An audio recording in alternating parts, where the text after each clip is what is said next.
5 साल बाद चुनाव हुए 2020 में और 2015 में 67 सीट आम आदमी पार्टी को, 3 सीट बीजेपी को। 2020 में 70 में से 62 सीट आम आदमी पार्टी को, 8 सीट बीजेपी को।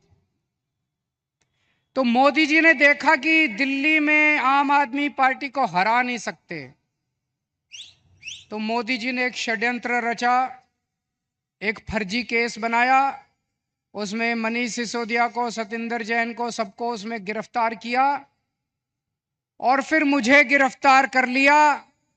अगर हरा नहीं सकते तो गिरफ्तार कर लो।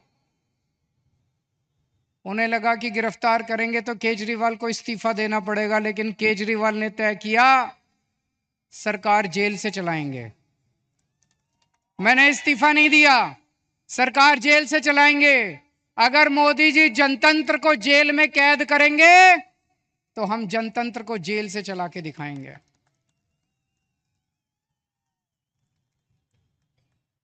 मैं एक बहुत छोटा सा आदमी हूं। हमारी एक छोटी सी पार्टी है, 2 राज्यों में है, पंजाब में, दिल्ली में। मैं सोच रहा था मोदी जी ने मुझे गिरफ्तार क्यों किया। मेरे जैसे छोटे से, वो तो इतने बड़े आदमी हैं, इतना उनके पास साधन है, तमाम उनके पास रिसोर्सेज हैं, मुझे क्यों गिरफ्तार किया। मुझे गिरफ्तार किया क्योंकि दिल्ली के गरीब बच्चों के लिए मैंने अच्छी शिक्षा का इंतजाम किया। दिल्ली के गरीब बच्चों के लिए मैंने अच्छे सरकारी स्कूल बनाए, शानदार सरकारी स्कूल बनाए। मोदी जी नहीं चाहते कि गरीब बच्चों के लिए अच्छे स्कूल बनाए जाएं, वो इस काम को रोकना चाहते हैं, इसलिए उन्होंने मुझे गिरफ्तार किया। मैंने मान लो 500 स्कूल बनाए। मोदी जी, आपका बड़प्पन तो तब था आप 5000 स्कूल बनाते। आप तो इतने बड़े आदमी हो, आप 5000 स्कूल बनाते, तब आपका बड़प्पन था। आपने केजरीवाल को गिरफ्तार करके स्कूलों का काम रोक दिया दिल्ली के अंदर। मुझे गिरफ्तार इसलिए किया क्योंकि दिल्ली में मैंने इतने सारे मोहल्ला क्लिनिक, गली गली में मोहल्ला क्लिनिक, अस्पताल बनाए शानदार, सबका इलाज मुफ्त कर दिया, दवाइयां, टेस्ट, सब कुछ मुफ्त कर दिया 2.5 करोड़ दिल्ली के लोगों के लिए। मोदी जी ये काम रोकना चाहते हैं, इसलिए मुझे गिरफ्तार किया। और विडंबना देखिए, दिल्ली के लोगों के लिए मैंने सारी दवाइयां मुफ्त कर दी, लेकिन जब मैं तिहाड़ जेल में गया 15 दिन तक मेरी दवाइयां बंद करवा दी मोदी जी ने तिहाड़ जेल के अंदर।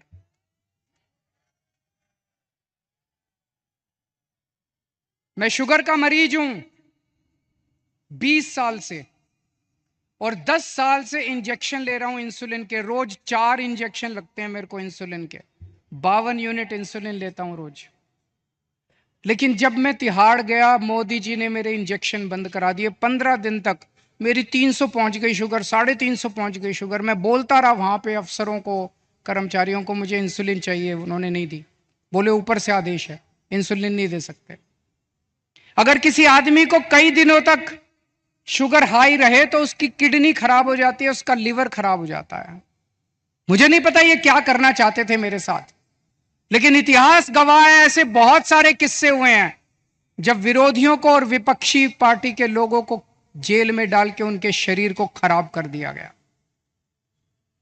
मुझे गिरफ्तार इसलिए किया गया क्योंकि दिल्ली के सभी लोगों की मैंने बिजली मुफ्त कर दी। दिल्ली में लोगों का बिजली का बिल 0 आता है।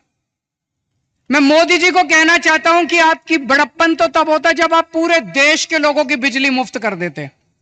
आपने दिल्ली के लोगों की बिजली आप रोकना चाहते हो, इसलिए आपने मुझे गिरफ्तार किया।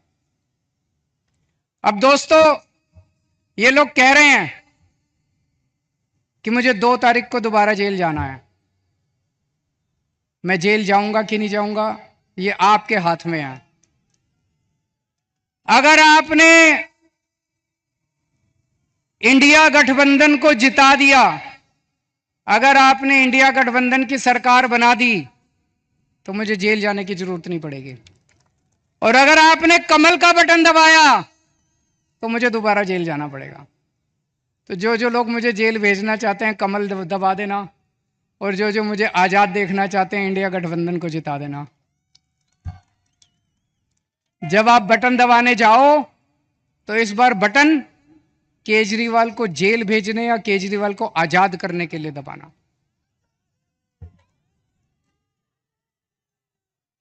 रशिया का नाम सुना है? Russia, Putin. पुतिन ने क्या किया, जितने विपक्षी नेता थे उनको सबको कैद करके जेल में डाल दिया या मरवा दिया और फिर चुनाव करवाए। 87% वोट मिल गए, 87%। जब विपक्षी नहीं होगा, लड़ने वाले नहीं होंगे, सारे वोट आप ही को मिलेंगे। बांग्लादेश में भी अभी ऐसा हुआ, उसने सारे विपक्षी नेताओं को जेल में डाल दिया और शेख हसीना जीत गई। पाकिस्तान में भी यही हुआ, इमरान खान को जेल में डाल दिया, उसकी पार्टी छीन ली, उसका सिंबल छीन लिया, जीत गए। अब मोदी जी भी हमारे देश को पाकिस्तान और बांग्लादेश बनाना चाहते हैं।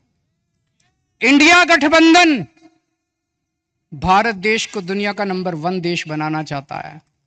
मोदी जी भारत को बांग्लादेश और पाकिस्तान बनाना चाहते हैं। तय आपको करना है कि आप भारत को किस तरफ ले जाना चाहते हो, बांग्लादेश और पाकिस्तान की तरफ या दुनिया का नंबर 1 देश बनाना है। अब यही काम मोदी जी देश में कर रहे हैं, हमारे देश में, कि सारे विपक्ष को खत्म कर दो। उन्होंने मेरे को गिरफ्तार कर लिया, कांग्रेस का अकाउंट फ्रीज कर दिया। चुनाव के 1 महीना पहले उन्होंने कांग्रेस का अकाउंट फ्रीज कर दिया। अब हमारा अकाउंट फ्रीज करने जा रहे हैं। सुप्रीम कोर्ट के अंदर इनके वकील ने बोला है कि आम आदमी पार्टी का अकाउंट फ्रीज करेंगे। शिवसेना के उन्होंने 2 टुकड़े कर दिए, शिवसेना के 2 टुकड़े कर दिए, एनसीपी के 2 टुकड़े कर दिए, स्टैलिन के कई मंत्रियों को गिरफ्तार कर लिया, ममता दीदी के कई मंत्रियों को गिरफ्तार कर लिया। सारे विपक्ष को तहस नहस करने के बाद मोदी जी कहते हैं आओ चुनाव लड़ते हैं। ये तो कायर लोग कहते हैं ऐसे। अरे मोदी जी दम में तो आंख में आंख डाल के छाती चौड़ी करके चुनाव की तरह लड़ो ना। सबके अकाउंट फ्रीज कर दिया, सबको जेल में डाल दिया। इस वक्त मोदी जी एक बड़े खतरनाक मिशन पे काम कर रहे हैं, बहुत खतरनाक मिशन है, आपको पता नहीं, अंडरग्राउंड चल रहा है। उस मिशन का नाम है 1 नेशन 1 लीडर। इस देश में वो चाहते हैं मोदी जी एक ही नेता होना चाहिए। उसके लिए वो 2 लेवल पे काम कर रहे हैं। एक लेवल, जितने विपक्ष के नेता हैं एक एक करके सबको जेल में डाल रहे हैं। कईयों को डाल दिया और अगर वो जीत गए, भगवान ना करे वो जीते, अगर वो जीत गए, मैं आपको चैलेंज करता हूं अगले चुनाव तक ठाकरे साहब भी जेल में होंगे, खड़गे साहब भी जेल में होंगे, राहुल गांधी भी जेल में होंगे, प्रियंका भी जेल में होगी, केजरीवाल तो है ही जेल में, शरद पवार साहब भी जेल में होंगे, ममता जी भी जेल में होंगी, स्टैलिन भी जेल में होंगे, पिनराई विजयन भी जेल में होंगे। तो एक उनके लेवल पे काम कर रहे हैं, विपक्ष को सबको जेल में डाल दो, जैसे पुतिन ने, शेख हसीना ने, जैसे पाकिस्तान वालों ने जेल में डाला। और दूसरे लेवल पे उनकी अपनी बीजेपी पार्टी में जितने नेता हैं सबको पैदल कर दिया, सबकी राजनीति खत्म कर दी। देवेंद्र फडणवीस को खत्म कर दिया, उन्होंने शिवराज सिंह चौहान को खत्म कर दिया, वसुंधरा राजे को खत्म कर दिया, डॉक्टर रमन सिंह को खत्म कर दिया, खट्टर साहब को खत्म कर दिया। एक ही बचा है, कौन है? अगला किसका नंबर है? अगला किसका नंबर है? सारा देश जानता है अगला नंबर योगी आदित्यनाथ का है। अगर ये जीत गए तो 2 महीने के अंदर योगी आदित्यनाथ को उत्तर प्रदेश